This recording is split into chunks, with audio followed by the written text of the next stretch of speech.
Hello friends, I am CA Rajiv Arora. We have put more than 90 videos on our YouTube channel CA Plus on various financial and taxation issues. And if you have still not subscribed our YouTube channel, request you to kindly subscribe to our YouTube channel CA Plus. In this video, we are going to discuss about the important topic of CIBIL and how CIBIL score affects your credit intake and how you can improve your CIBIL score.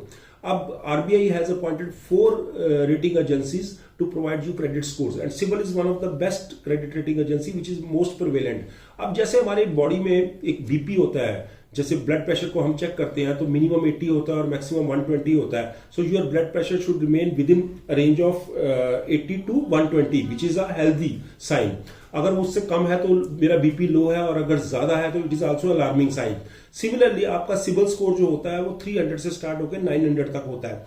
300 is the bare minimum CIBIL score and 900 is it's an excellent CIBIL score. So your CIBIL score anywhere should be range between 700 to 800.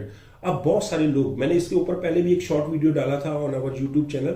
अगर बहुत सारे लोग जिन्होंने कभी भी credit avail नहीं किया है तो उनका सिबिल स्कोर -1 होता है. और अगर आपने क्रेडिट रिसेंटली अवेल किया और अभी 6 महीने नहीं हुए हैं तो आपका सिबिल स्कोर 0 दिखाएगा. अब सिबिल स्कोर कई फैक्टर से बनता है और वो इट्स अ डायनामिक प्रोसेस, वो चेंज होता रहता है. जब भी आप बैंक में लोन लेने के लिए जाते हैं तो बैंक में सबसे पहली चीज इंपॉर्टेंट डॉक्यूमेंट्स आपके केवाईसी के अलावा बैंक आपका सिबिल स्कोर चेक करता है. दैट मीन्स अगर आपका सिबिल स्कोर हेल्दी है तो आपका chances of taking credit are much more. अब बहुत सारे लोगों के मेरे पास क्वेश्चन आ रहे थे कि सर हमारा सिबिल स्कोर ठीक नहीं है या इसको और इंप्रूव कैसे कर सकते हैं. तो in this video we are going to discuss about the important topic of कि हम अपने सिबिल को कैसे इंप्रूव कर सकते हैं. Now first important point to improve your credit CIBIL score is repay credit card dues on time. अब आपकी क्रेडिट कार्ड की स्टेटमेंट आती है और आपके बाद उस स्टेटमेंट के बाद आपको 20 या 30 डेज का टाइम मिलता है टू पे योर क्रेडिट कार्ड ड्यूज. अब उसमें लिखा होता है कि मिनिमम 5% अमाउंट पे करिए और बाकी आप उस पर इंटरेस्ट पे कर सकते हैं. लेकिन अगर आप मिनिमम अमाउंट भी पे नहीं करते हैं तो आपको पेनल्टीज लगती है इंटरेस्ट के साथ साथ. और अगर आप मिनिमम अमाउंट पे कर सकते हैं तो पेनल्टी तो आपकी बच जाती है लेकिन आपको इंटरेस्ट लगता है. तो आपका अगर क्रेडिट कार्ड की स्टेटमेंट आ गई है और आप अपने स्कोर को इंप्रूव करना चाहते हैं तो request you to kindly pay your credit card dues in full. एक तो उससे आपकी इंटरेस्ट की सेविंग होगी, दूसरा आपका सिबिल स्कोर धीरे धीरे उससे इंप्रूव होता है. It shows a healthy sign कि आपका क्रेडिट स्कोर अच्छा है. अब next important point is credit limit utilization. अब मेरे क्रेडिट कार्ड पे मान लीजिए मेरे पास 4 क्रेडिट कार्ड है और सब पे 5-5 लाख की लिमिट है. अगर मैंने 18 लाख या 19 लाख की लिमिट को यूटिलाइज किया हुआ, दैट मीन्स मैंने उसकी 80 to 90% यूसेज की हुई है, तो उस केस में मेरा सिबिल स्कोर इफेक्ट होगा और मेरा सिबिल स्कोर थोड़ा सा डाउनग्रेड हो जाएगा बिकॉज मेरी यूटिलाइजेशन काफी हाई है. लेकिन ऑन द कॉन्ट्ररी अगर मैं जितनी मेरी क्रेडिट लिमिट्स हैं, चाहे वो क्रेडिट कार्ड की है, चाहे मेरा जो मैंने सीसी लिमिट ले रखी है या मैंने कोई ओडी लिमिट ले रखी है, जितना मेरी टोटल सैंक्शन लिमिट है अगर मैं उसका 30% तक यूज करता हूं तो मेरा जो सिबिल स्कोर है वो इंप्रूव होता है. दैट मीन्स मेरी यूटिलाइजेशन इज रीजनेबल एक्सटेंट और मेरा सिबिल स्कोर इंप्रूव होता है. अब third important point is new credit card. अब जब हम बहुत सारे लोग क्रेडिट कार्ड लेते हैं तो हमें यह भी ध्यान रखना है कि हम फ्रीक्वेंटली नए नए क्रेडिट कार्ड ना लें, क्योंकि जितने हम क्रेडिट कार्ड जल्दी से जल्दी लेंगे तो इट मीन्स कि I am in a rush to take more credit of take और उससे मेरा जो सिबिल है वो इफेक्ट होता है. तो मेरे को एक चीज और भी ध्यान रखनी है कि जो मेरा क्रेडिट में यूटिलाइजेशन है या मेरी वो बेयर मिनिमम रहे और जितने भी मैं क्रेडिट लेता हूं उसमें मिक्स ऑफ अ क्रेडिट हो. जैसे कुछ मैंने पर्सनल लोन ले लिया, कुछ ओडी लिमिट ले ली, कुछ मेरा सिक्योर्ड है, कुछ अनसिक्योर्ड है. तो अगर मेरा क्रेडिट में ऑफ टेक जो है वो मिक्स है और वो उसमें कुछ शॉर्ट टर्म का है, कुछ लॉन्ग टर्म का है, तो it will keep my CIBIL scores in good health. और उसके बाद है keep a check on your credit report. आपको फ्रीक्वेंटली बहुत सारी आजकल ऑनलाइन प्लेटफॉर्म्स हैं जहां पे आप अपने बेसिक पर्टिकुलर्स, अपना पैन कार्ड डाल के, अपने पर्टिकुलर्स डाल के चेक कर सकते हैं कि आपका सिबिल स्कोर क्या है. तो आपको रेगुलरली अपना सिबिल स्कोर को चेक करना है. इसमें होता क्या है कि कई बार गलती से भी बैंक सिबिल में रॉन्ग इन्फॉर्मेशन को अपडेट कर सकते हैं जिसके कारण आपका क्रेडिट स्कोर अफेक्ट हो जाता है. तो अगर आप रेगुलरली अपना साल में एटलीस्ट एक बार या तो अपनी रिपोर्ट मंगवा लीजिए पेमेंट करके, या आप फ्री में भी कई देयर आर साइट्स जहां पे चेक कर सकते हैं. अगर आपने अपनी क्रेडिट स्कोर को चेक किया और आपको लगा कि कहीं कोई गलती है, या तो आपके कहीं पर्टिकुलर्स में, नेम में, आपके फोन नंबर में, आपके एड्रेस में, या कहीं कोई क्रेडिट कार्ड का ड्यूज आपका आउटस्टैंडिंग दिखा रहा है जबकि आपने प्रीपे कर दिया है, तो आप उसको स्कोर को चेक करके अगर उसमें कोई गलती है तो you can write to CIBIL and it is their responsibility to correct it up. तो उसके बाद है opt for different type of credit.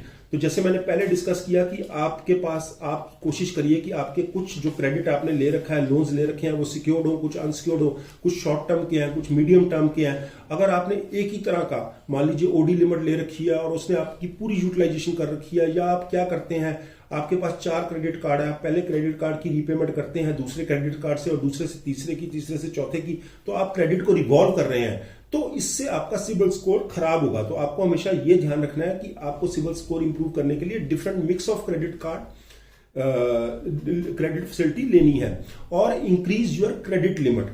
अब सपोज कीजिए मेरी क्रेडिट लिमिट जो है 5 लाख रुपए की है और बैंक मेरे को कह रहा है कि आपके ट्रैक रिकॉर्ड के बेसिस पे आपकी क्रेडिट लिमिट को हम 8 या 9 लाख कर देंगे, लेकिन आपको लगता है कि मैं यूटिलाइजेशन तो 1 लाख की करता हूं, तो मेरे को 5 लाख की क्रेडिट लिमिट रखनी चाहिए। लेकिन उस केस में आपकी यूसेज 20% हुई, अगर आपकी 5 लाख की लिमिट है और आपने 1 लाख की क्रेडिट लिमिट को यूज किया।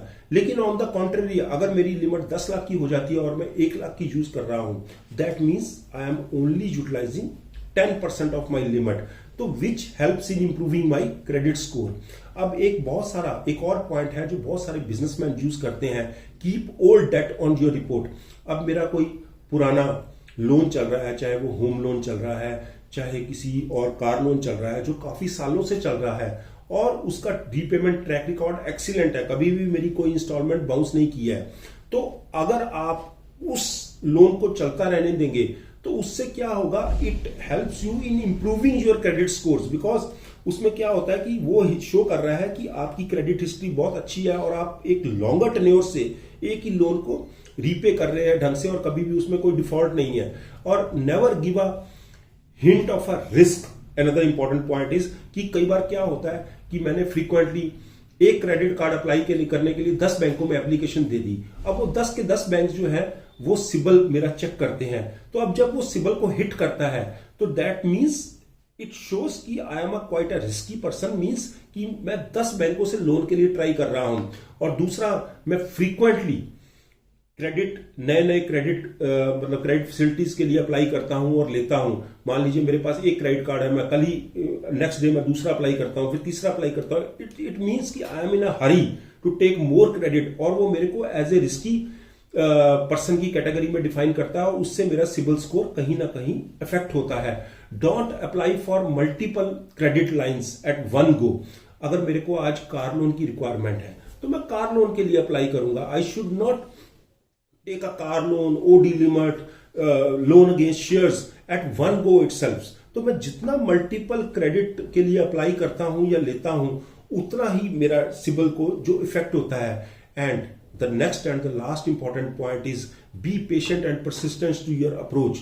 जब हम सब लोग क्रेडिट फैसिलिटीज को लेते हैं तो उसका जो टाइम पीरियड डिफाइंड है, जब उसकी रीपेमेंट ड्यू है तो हम उसकी पेमेंट को टाइमली करें। और बहुत सारे केसेस में मैंने देखा है कि वो कहते हैं कि सर मेरा सिबिल स्कोर खराब है, अब इसको आप इमीडिएटली इंप्रूव करा दीजिए। सर सिबिल स्कोर कभी भी इमीडिएटली इंप्रूव नहीं होता है, तो आपको पेशेंस रखनी पड़ेगी और आपको अपने क्रेडिट रीपेमेंट्स को इंप्रूव करना पड़ेगा। अगर आपके पहले कभी डिफॉल्ट्स भी थे तो आपको कोशिश ये करनी पड़ेगी जो नेक्स्ट आपकी आप पेमेंट्स हैं उसको आप रेगुलरली करिए और आपका कभी भी डिफॉल्ट ना हो, ना ही कोई चेक बाउंसिंग हो। तो उस केस में जब आप धीरे धीरे अपना एक फाइनेंशियल डिसिप्लिन लेके आएंगे तो आपका क्रेडिट स्कोर इंप्रूव होना शुरू हो जाएगा। तो these are the important points which I wanted to discuss about the CIBIL and how you can improve your CIBIL scores, and believe me it is one of the very important points in today's scenario। और आज की date में तो banks, mobiles company, NBFCs जो भी कोई loan या facilities offtake करती हैं तो the first and the important criteria for them is your CIBIL score. अगर आपका सिबिल स्कोर अच्छा है तो बैंक्स आपको चेज करेंगे फैसिलिटीज देने के लिए, और अगर आपका सिबिल स्कोर खराब है तो either you have to provide collateral in the form of a property, और आपको क्रेडिट भी जो है जितना क्रेडिट आप चाहते हैं उतना क्रेडिट आपको नहीं मिलेगा। तो it is very very important to regularly check your CIBIL score and tries ways and methods to improve your CIBIL scores. और अगर आपने अभी तक हमारा YouTube चैनल CA+ लाइक और सब्सक्राइब नहीं किया है तो request you to kindly like and subscribe our YouTube channel CA+। Thank you.